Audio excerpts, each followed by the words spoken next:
and you were able to successfully deliver to the president then the outcome of their discussions.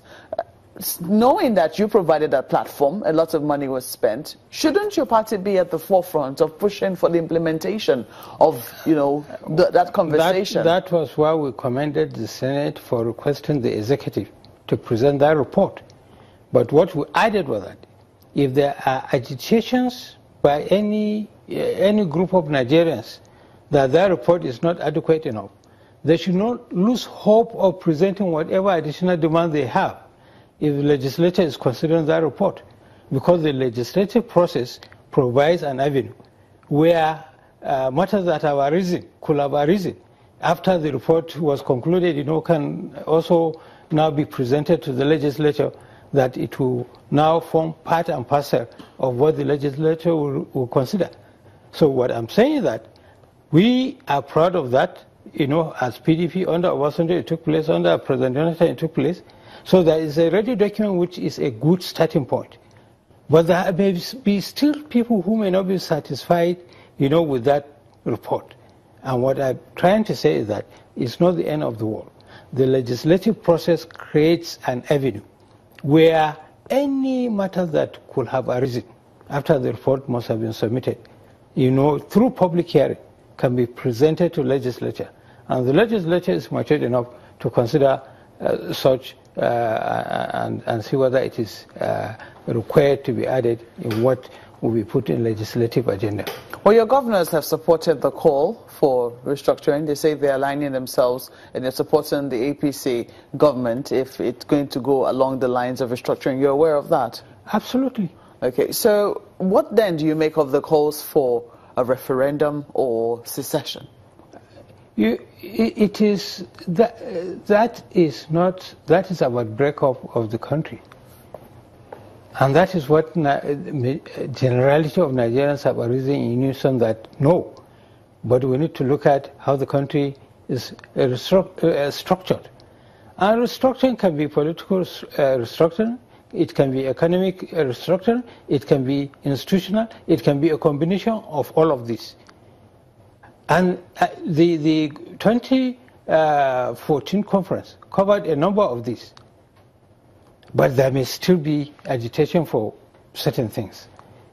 And those matters also, if we are considering the 2014 conference report, can now be included, for inclusion by legislature. You say Nigerians have a reason in unison to say no. Did they say no to a referendum? To break up a country. What is a referendum about? A referendum, it could be a clause that could be attached if you're not satisfied. I mean, great democracies have them, don't they? The United States has it. Ethiopia, just here in Africa, has it. There's a clause for referendum. It depends on what over. If you're not satisfied. Those who are calling for this referendum are calling for a referendum for the breakup of the country, not a referendum for a particular form of restructuring of this country. We will have to do a difference. You can have a referendum for different purposes. But a referendum... So we cannot use a referendum in general terms. You can do referendum any time. A recall of an elected legislature is more or less like a referendum, basically. So it's a general term. So in using this word, we have to be very, very careful how we use it. Some people might argue otherwise. I mean, yes, they might argue that, yes, right now it might be a little dicey, but in terms of a referendum, it's a vote. It's a vote, yes or no, and if we believe that majority of Nigerians have risen in unison to say, no, we do not want to break up, then we should be able to establish that with a vote. Apart from IPOB, who is calling for that? Even in the Southeast, as recent as yesterday, political leaders have said no to that.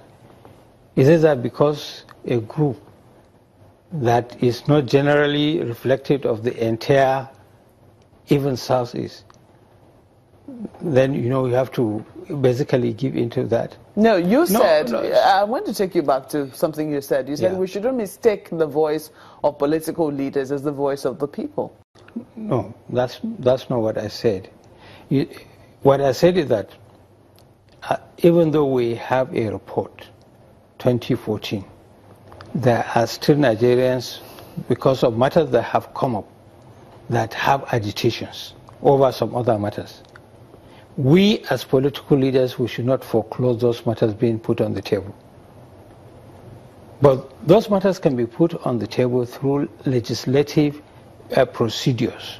If the report is made available to the Senate and the House of Representatives, I'm absolutely sure these two legislative houses will tour parts of this country. Any new matters that could have arisen could be tabled before them. They will do public hearing in a number of places. That's all part of legislative agenda. That's all part of political leaders listening once again to Nigerians, so that every hue and cry is given a chance. Every hue and cry is heard. But majority, at the end of the day, majority view is what will prevail.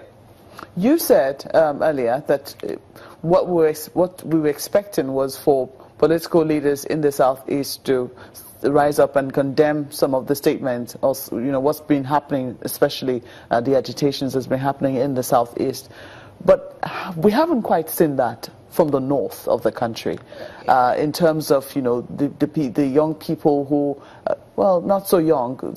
Some of them are already getting rather old, but they still say that they're youths. There's been hardly that condemnation. Now, agitation is legitimate. It's not the agitation for a fairness, just a fair representation in government. That is legitimate. Whether from Southeast, from Northwest, from any part of this country, agitations are legitimate. So I am not against agitations.